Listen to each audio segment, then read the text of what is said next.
가는 가운데 실물 충격이 금융위기로 전이되는 양상입니다. 지난 금요일에는 한국 증시 사상 처음으로 코스피와 코스닥이 동시에 매매가 일시 중단되는 사태까지 났습니다. 그러나 한 번도 경험하지 못한 위기가 닥쳤지만은 경제사령탑은 보이지 않습니다. 문재인 정부가 긴급회의를 통해 패닉에 빠진 한국 증시를 안정시키겠다면서 내놓은 대책이 고작 공매도 6개월 금지였습니다. 위기 대응은 신속성이 생명입니다. 그런데 금융위와 기재부는 공매도 금지를 이미 합의해놓고도 대통령 재가를 받을 때까지 기다렸다는 어이가 없는 일도 있었습니다. 지난 IMF 유해한 위기와 2008년 글로벌 금융위기 때 우리는 경제팀이 원팀을 이뤄서 위기 상황을 신속히 막아냈던 것을 경험한 적이 있습니다.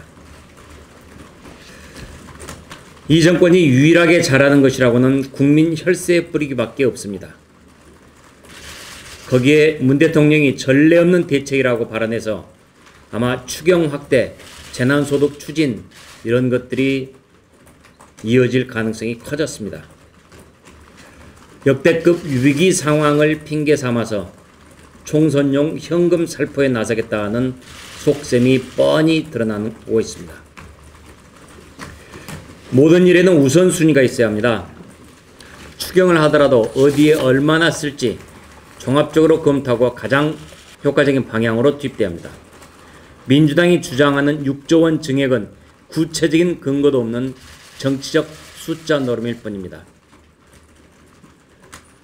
다시 한번 강조하지만 지금 시급한 것은 총선용 현금 살포가 아니라 생계가 막막한 취약계층, 자영업자들이 생계를 이어나갈 수 있도록 지원해 주는 것입니다.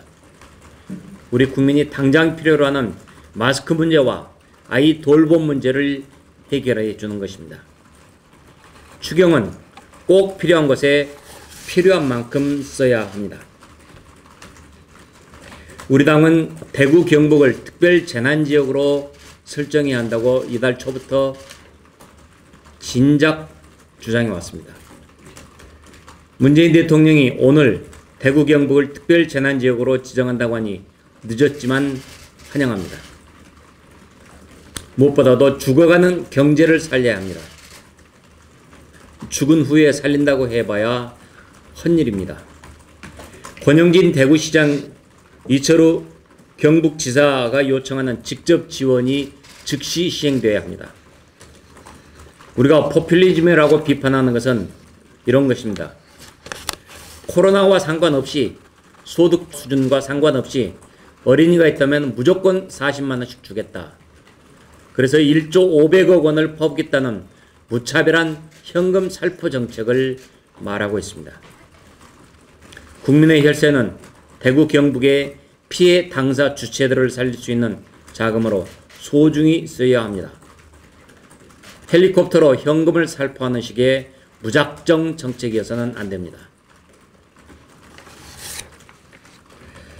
정부가 전국의 학교 개학을 23일로 미뤘는데 추가 연기를 적극 검토하기 바랍니다. 지역사회에서 감염 경로를 알 수 없는 환자가 속출하고 있는 상황입니다. 이런 상황에서 학교가 집단 감염지가 될 수가 있습니다. 더욱이 학교에서 아이들에게 마스크도 줄 수 없는 이런 상황입니다. 비상한 상황에 맞는 비상한 대책을 강구해야 할 때임을 다시 한번 강조합니다.